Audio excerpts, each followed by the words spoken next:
Good day sir, kailangan po ba talaga ng masteral sa pag-apply para sa Teacher 3? So, ito po no ay tanong na atin pong natanggap.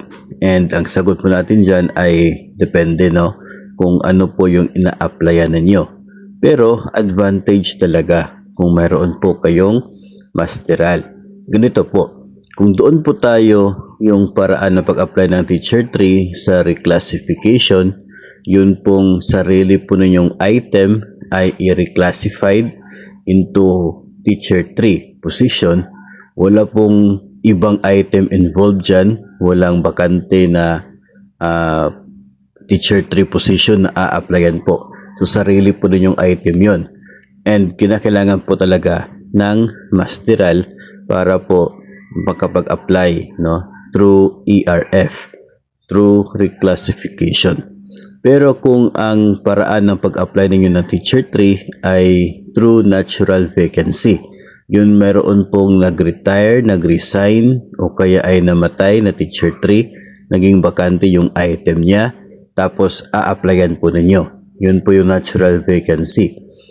Sa qualification standards ng Teacher 3 ay hindi naman po kailangan ng masteral unit o kaya ay graduate. No, hindi po kinakailangan doon po sa kanya pong minimum na qualification standards.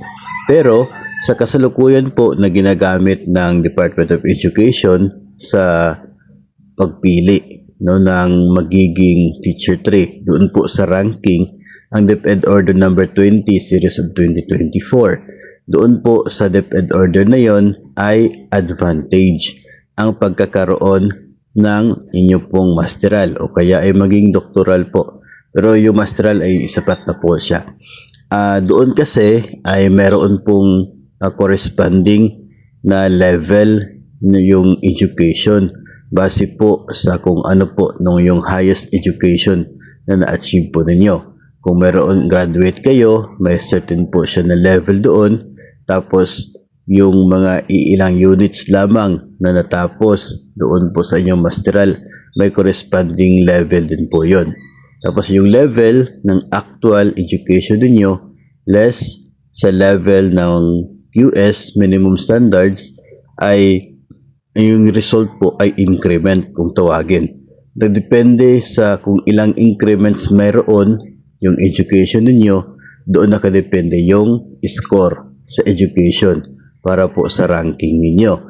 So, dito masasabi natin na hindi siya required, pero siya po ay advantage para sa mga meron pong masteral. Kung gusto po ninyo na makakuha na mas mataas na ranking, kung kayo po ay mag-a-apply, advantage yung masteral po ninyo, especially kung graduate po kayo dyan. So, yun po, no? Ang atin pong pwedeng maisagot sa tanong na ito galing po sa atin pong follower.